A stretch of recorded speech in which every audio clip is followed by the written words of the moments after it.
नमस्कार, मी भारती. तुमच्या सर्वांचे खूप खूप स्वागत आहे माझ्या चॅनलवर.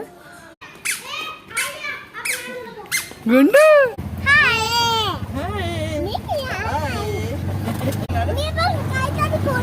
बोल.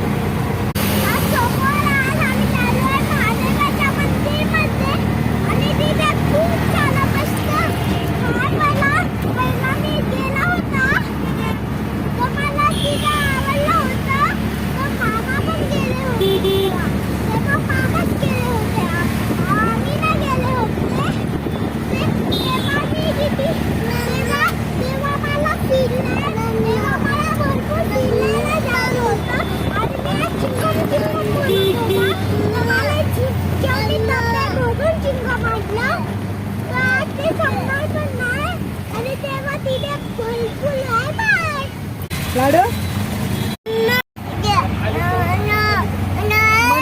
मम्मा बोल. मम्मा मम्मा बोल. एकदा बोल. मम्मा बोल ना. पापा बोल. पापा बोल. पापा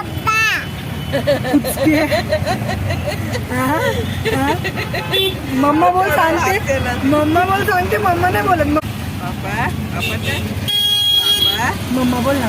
मम्माचं काय घेणं देणं नाही, फक्त पापा पाहिजे. आणि आता आम्ही पोचलोय मंदिराच्या बाहेर. मे महिना सुरू आहे तरी मध्ये मध्ये पाऊस पडतोय आणि तुम्ही बघू शकता इथे वातावरण किती छान झालंय. तर आज आम्ही आलोय वाघेश्वर मंदिरात आणि वाघेश्वर मंदिर हे आहे वाघोलीला. वाघोली हे पुण्यापासून जवळपास 15 किलोमीटर अंतरावर आहे आणि मुख्य प्रवेशद्वारातून आता आम्ही चाललोय मंदिरात. तर आज आम्ही आलोय वाघेश्वर मंदिरात.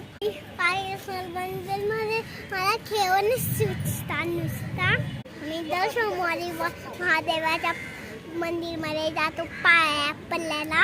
आता इथे बोटिंग आहे. निहाल मस्त मस्त बोटिंग करणार आहे ना. हा, पण मी फिश पकडणार. हा आहे मंदिराचा कळस आणि तुम्ही बघू शकता हा वेगवेगळ्या रंगांमुळे किती सुंदर दिसतोय. वाघेश्वर मंदिर हे वाघोलीतील एक लोकप्रिय शिव मंदिर आहे आणि ते निहाल शोधत होता त्याला एखाद्या झाडाचं फूल मिळते का.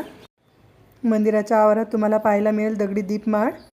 तसेच इथे तुम्हाला उंच उंच हिरवीगार अशी झाडे पाहायला मिळतील. मंदिराच्या आत जाण्याआधी इथे तुम्हाला पाहायला मिळेल एक छोटे शिव मंदिर आणि इथे जसे आपण पुढे जातो तसं पाहायला मिळते एक भव्य घंटा आणि हे आहे मुख्य मंदिर. कोण बसले इथे. मंदिराच्या दर्शनी भागात एक मोठा नंदी आहे व या नंदीला विशेष महत्त्व आहे. हे आहे मंदिराचे मुख्य प्रवेशद्वार आणि प्रवेशद्वाराच्या डाव्या बाजूला गणपती आणि उजव्या बाजूला मारुती यांची शेंदूर लावलेली सुंदर मूर्ती आहे. छोट्याशा दारातून प्रवेश करून आपण येतो सभामंडपात. सभामंडप हा 12 पूर्णाकृती आणि 20 अर्धाकृती खांब आहेत. तसेच काही देवळे आहेत. आयताकृती आणि वरच्या दिशेला निमुळता होत गेलेला हा घुमट आहे. तसेच इथे आहे पितळी कासव आणि कासव हा संयमतेचे प्रतीक आहे. मंदिराच्या मुख्य गाभाऱ्यातून आत गेल्यावर पाहायला मिळते भव्य आणि काळ्या दगडात असलेले महादेवाचे शिवलिंग. विविध रंगाच्या फुलांनी सजवलेले शिवलिंग पाहायला किती सुंदर वाटते ना. तसेच इथे होतं त्रिशूल आणि डमरू आणि इथे महादेवाचा आशीर्वाद घेऊन आम्ही निघालो बाहेर. हे मंदिर संपूर्णपणे काळ्या दगडाने बनवलेलं आहे.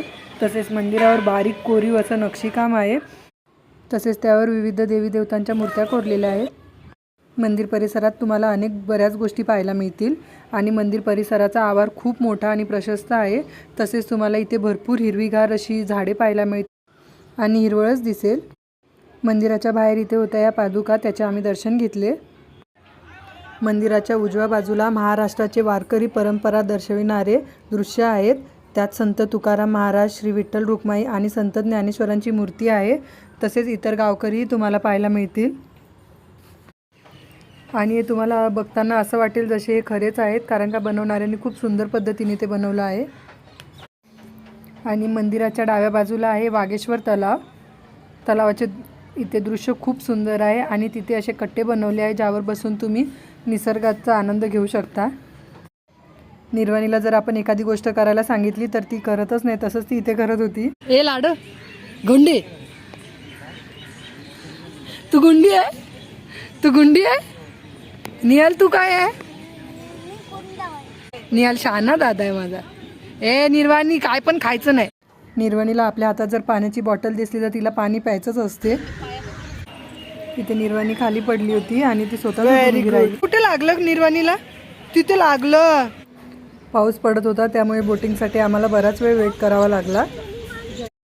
आणि इथे बोटिंगसाठी तिकीट होती प्रत्येकी 50 रुपये.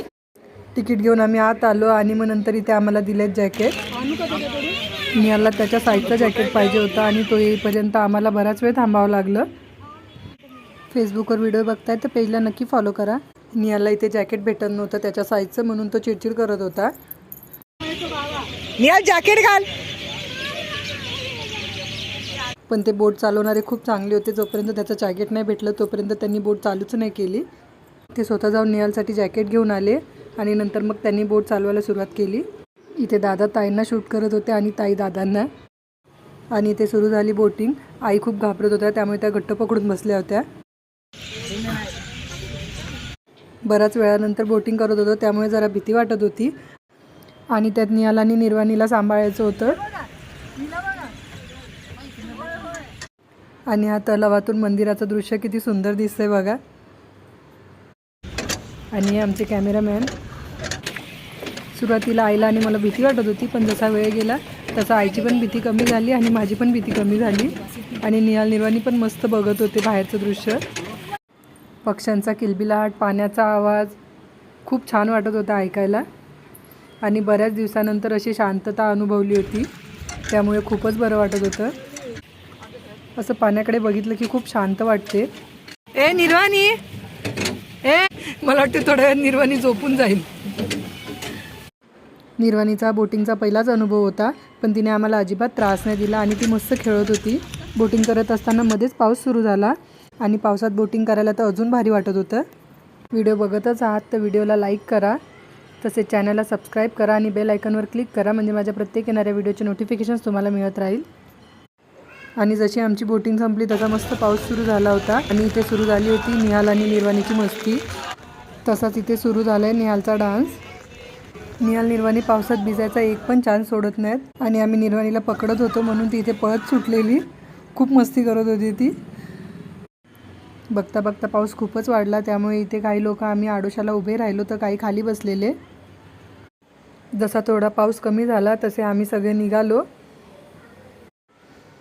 आजचा दिवस आम्ही खूप एन्जॉय केला. जर तुम्ही चला म्हटल्यावर तर कधीच लवकर निहाल निर्वाणी बाहेर निघणार नाहीत. चला आता चला, आता पाऊस येतो ना. हा सावकाश चाल, सावकाश पडशील, सावकाश. गडगडले ना करत नाही. तिला बाहेर आलं की घरी जायचं मन करत नाही. तिला असं वाटतं मी खेळतच राहू नुसतं बाहेरच्या वातावरणात. आजचा व्हिडिओ एवढाच. लवकरच भेटू एका नवीन व्हिडिओमध्ये. तोपर्यंत माझे व्हिडिओ बघत राहा. काळजी घ्या. व्हिडिओ बघितल्याबद्दल खूप खूप धन्यवाद. बाय.